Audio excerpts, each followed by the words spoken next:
Amici bellini, perdiamo un po' di tempo ovviamente con la simulazione, la partita è dietro l'angolo, la live è già pronta, la live post partita, e poi volevo farvi vedere una cosa che non sfizio perché ho sentito un editoriale che insomma è sfizioso. Cominciamo.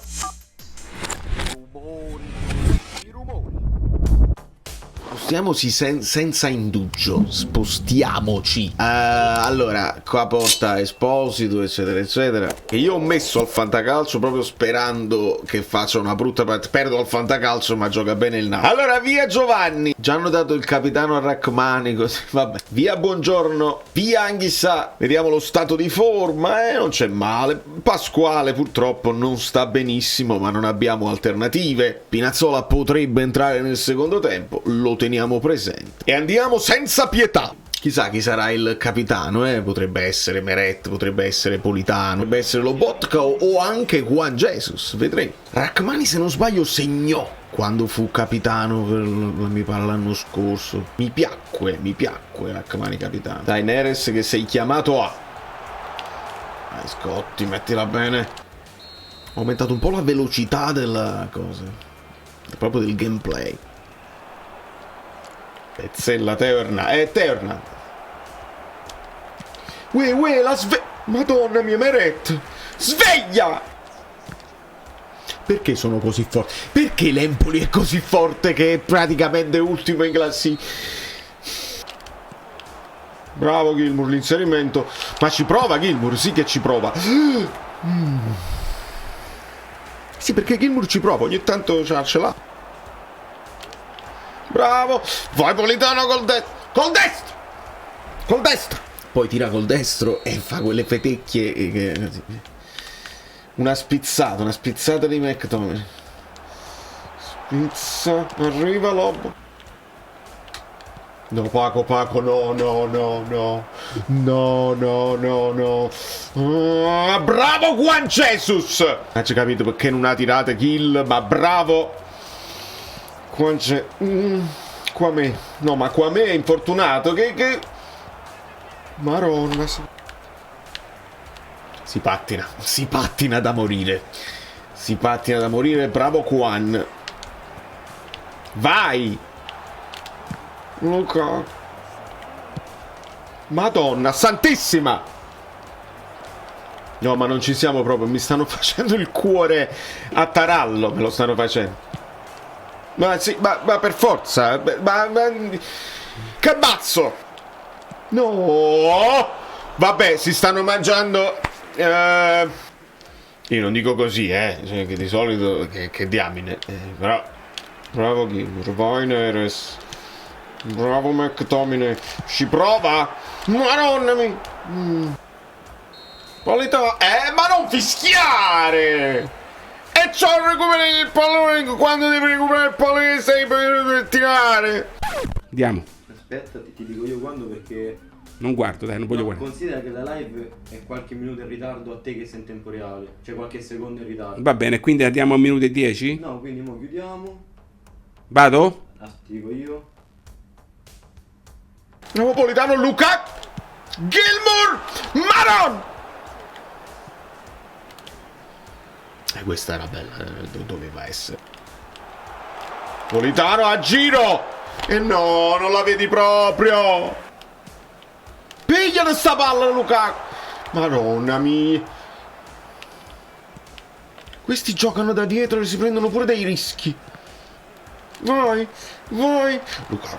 Politano col destro. Che cacchio. Bottacca. La speranza è che se uno deve giocare solo un tempo, magari giochiamo il secondo per... che è meglio. Maccatomino. Vabbè, mo' amma segnare. Bravo Paco. Vieni Paco, vieni, fatti vedere. Paco, fatti vedere. No.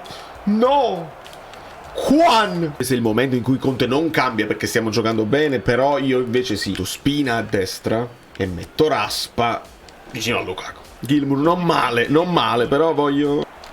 Eccolo, il Raspadoro. Ma... No, vabbè, il palo la attraversi. Ma dai, va pure su... Chi è? Marianucci quello che... Vieni Lukaku. Politano, niente, Vasquez è tornato a essere il miglior portiere d'Europa. No, così non si può fare. Vai Lukaku! No, tira forte! Che... dai! Ma è mano! Ma è mano! Ah! Proprio sul braccio! Non ci credo! Non ci posso credere!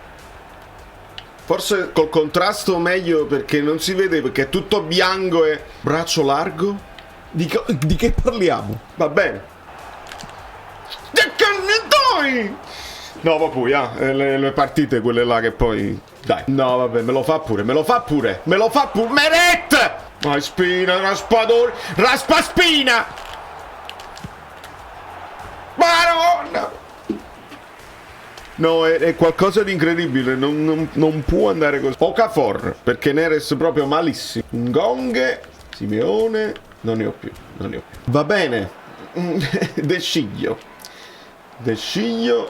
Gyasi che diventa Callecon, ma per forza Gyasi e Callecon, lo sapete benissimo che diventa Callecon. Se Pezzella diventa Teo Hernandez, Gyasi che di solito gioca là sulla destra col piede destro diventa Callecon e amma pure per... No signori, ma quanto è reale questa partita, con errore arbitrale, con le occasioni, col portiere. Dovete dirmi quanto è reale questa partita. Spinazzola, il cross al centro, Simeone, 1-1. Quanto è reale questa partita?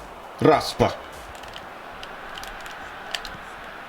Simeone, il nata parata, fuori gioco. Non è fuori gioco questo. Oramai io non credo più nemmeno all'arbitro dell'AI. Mamma mia. Non credo più a nulla. E come è entrato bene in partita Okafor, mamma mia. Gliela diamo a lui. Ditemi che me ne faccio di questo 1-1. Ditemi che cosa me ne faccio. Ah, me l'ho scordato i rigori. Mi scordo sempre che ci sono i rigori, perché è una finale e quindi giustamente sono i rigori. La tira centrale. Se questo è mancino, Meret la potrebbe parare. Esatto, perché coi mancini. Il buon Raspa, non lo so, la chiude perché non segna. Beh, qua me la tira alta, forte centrale. Insomma, ma qua me è infortunato. McTominay, rigore di freddezza, no? Scozzese. No, chi è chi? Sesso e Sambia. Sì! Io Meret e pararigoni, Ah, beh. Oh, perché? Non so perché. No, non lo so neanche io il perché. Perché quello è pazzo. Perché l'idea che, non mi volete riscattare, allora io faccio lo scavettino. Henderson.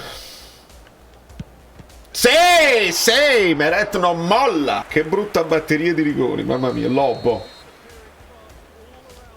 Lobo forte centrale, perché mo questo si deve buttare per forza. È l'ultimo rigore, esattamente. Allora, visto che abbiamo avuto piccoli momenti di speranza ieri, piccoli, è l'uomo del Cagliari che ha fatto gol del 2-1 e poteva sembrare un attimo che il fantasma del Parma si rimaterializzasse per l'Inter, ma così non è stato.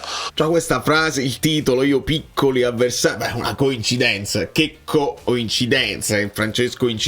Ma andiamo avanti. Quando vai a vincere a Monaco di Baviera, un campo di quelli imbattibili che perdono una partita ogni 4 anni praticamente, hai un morale talmente elevato, talmente forte, talmente l'autostima cresce che sono vittorie che ti portano vantaggi anche in altre competizioni, per cui giocare più partite viene compensato dal morale altissimo. Ma veramente? Però c'è anche un contenuto psicologico che, se ti vanno bene le cose, ti può dare una carica in più. Dice, adesso abbiamo subito il gol col Cagliari, può venire la psicosi che ci era venuta con il Parma, un pochino perdi un po' delle certezze, ti viene il braccino. E invece il ricordo più vicino è il ricordo col Bayern. Dice, vabbè, abbiamo subito gol anche col Bayern, ma non ci siamo buttati giù e l'abbiamo recuperata tranquillamente contro il Bayern. Figurati se non possiamo farne un altro al Cagliari. Allora, giocare più partite, veramente siete venuti a dama a fine anno dopo aver detto la qualunque, quello deve giocare più partite, noi la settimana tipo. Da quante settimane abbiamo la settimana tipo e non ci va bene, non ce ne va bene una? Incontriamo squadre che fanno le coppe, squadre che non le fanno, altre squadre che sono uscite dalle coppe che perde tipo l'Atalanta, altre squadre che continuano nelle coppe, che vincono e che giocano bene. A Olimpo Fornì, le capriole. In questo caso il nostro Orazio, che è ovviamente Antonio Conte, deve Grazie, assolutamente Orazio. focalizzare un avversario alla volta, come se fosse senza un domani. Tertium non datur. A ogni avversario che non battiamo è finito il sogno scudetto. E allora mi spiegate, se a ogni avversario che non battiamo è finito il sogno scudetto, la storia delle 10 finali, le 11 finali, non ha senso, ne ha senso una sola. È una sola finale, la prossima, se perdi quella finale è finito il campionato, è finita la competizione, non ne hai un'altra. E se la pareggi, vai ai rigori come sono andato io. Dovete mettervi d'accordo con voi stessi quando fate il racconto del calcio e volete illudere i tifosi, le finali, le frasi fatte. Se devi pensare partita dopo partita e alla prima che sbagli è finita, non esiste il discorso delle 10 finali, perché ne hai una sola, questa, e quindi devi vincerle tutte, una dietro l'altra, ti rimetti in sesto così, come se poi non ci fossero le squalifiche, non ci fossero i diffidati, non ci fossero i discorsi. Quindi grazie a Orazio Conte deve vincere questa qua, altrimenti è finita. I numeri non ci aiutano. Ah no? Perché il Napoli, se vince tutte e 7 le partite, arriva a 86, facendo 42 punti nel girone di ritorno, rispetto ai 44 che sono valsi il titolo di campione d'inverno il girone d'andata. Già. Non c'è stata l'accelerazione contiana prevista.